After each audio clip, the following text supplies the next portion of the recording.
around my story. I am addicted to food. I suffer a lot. I need help. I've tried to give up, but I fail every time. Hamburgers. Who can give up eating hamburgers, especially with barbecue sauce? I didn't mind this kind of addiction, but I'm getting ahead of myself. Let me begin by introducing myself. I am Patricia, 15 years old, living with my parents and my brother.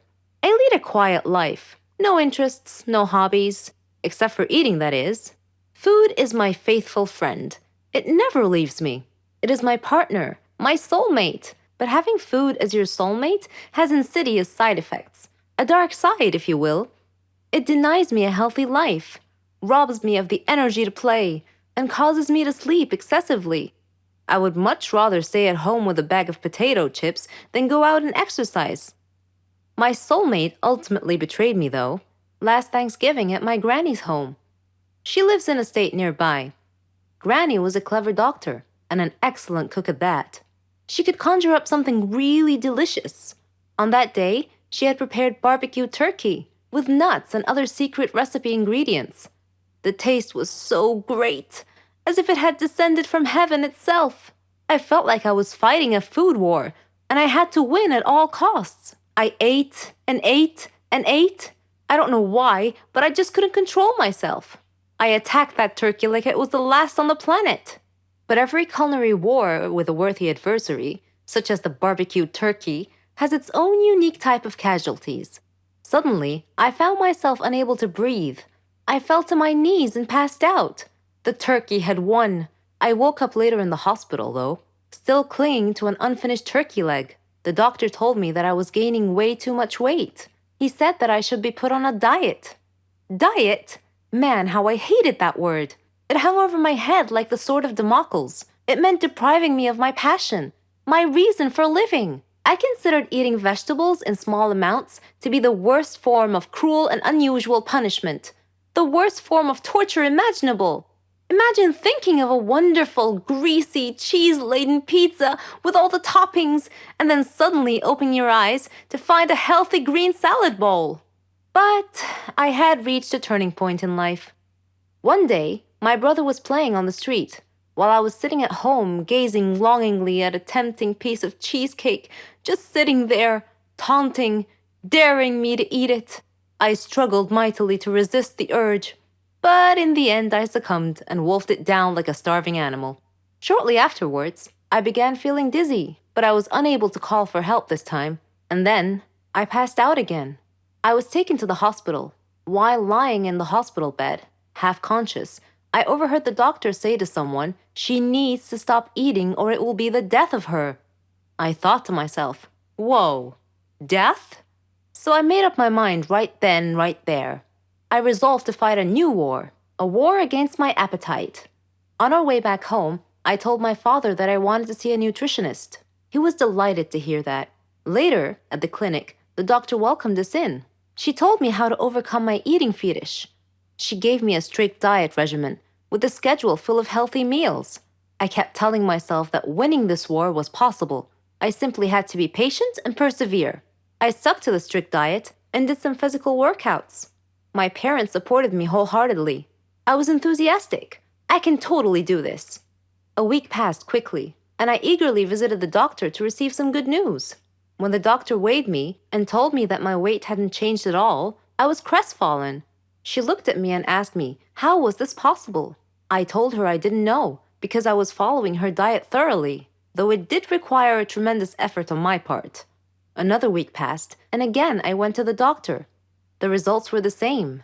She said to me, Patricia, are you sure you're following the diet I prescribed for you? I said yes. She sat there wondering. Then she told me with a puzzled look on her face, it's odd, but your weight is increasing, not decreasing. This unexpected piece of news mystified me. Another week passed. No change. The doctor was nonplussed.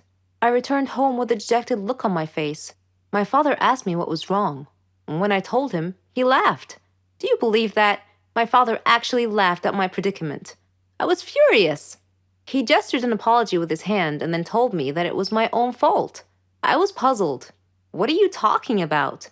He told me that I had been sleepwalking to the refrigerator every night and eating everything in sight. I was taken aback. I couldn't believe it. Stop acting like you didn't know it, he said. You must have been awake. I replied, No, Father, I'm not acting. I was truly unaware that I've been sleepwalking and eating in my sleep. But now that we've finally solved the mystery of the increasing weight, we returned to the doctor with this new information and told her the situation. She laughed and told me that my discipline had denied my body the food it craved, but my brain had refused to cooperate and had overridden my will by urging me to eat in a subconscious state. She told me not to worry, though, that she could treat that. Armed with this knowledge and her support, and the support of my family, I felt that I could finally win this war. I don't really like Indian movies because the actors are always overreacting, and the movies are not logical at all. But this is just my personal opinion. However, I've discovered that there are stories stranger than Indian movies. Let me give you a real-life example. I'll tell you a story about a young woman named Samantha. Samantha was a beautiful girl with blonde hair and green eyes. She lived with her grandmother after her parents died in a horrible car accident. The whole country read about it. She had many friends, and all the neighbors liked her. They considered her the most beautiful girl in town. Many had proposed to her, but she didn't care much for them. One day, Samantha was walking alone down the street after visiting one of her friends. Suddenly, she had an eerie feeling that someone was following her. She began running and crying for help. Her follower began running and stopped her.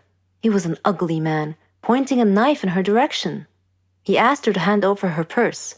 She threw it at him and made a run for it. The man said wait and made to stop her, but another man appeared out of nowhere and punched the thief, who fell unconscious. The brave and good Samaritan picked up Samantha's purse and handed it to her. He was very handsome, with green eyes, soft hair, and an amazing smile. He escorted her back home, and she felt that he was her knight in shining armor.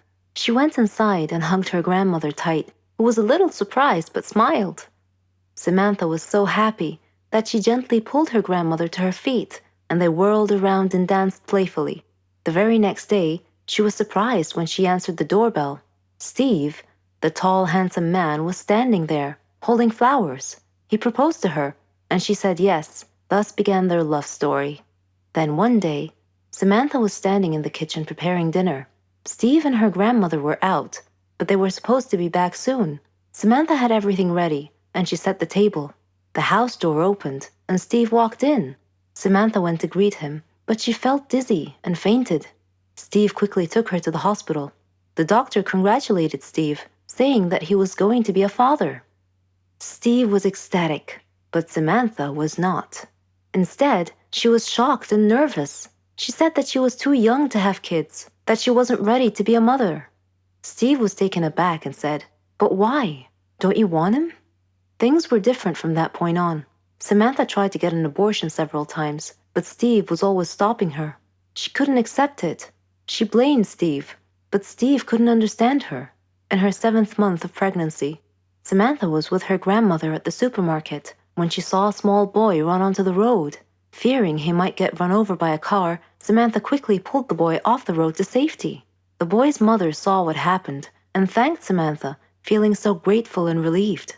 Samantha was crying at the moment and replied, No need to thank me. I'm going to be a mother like you soon. For the first time, she was beginning to feel real affection for the baby. Forgive me, she silently thought to herself.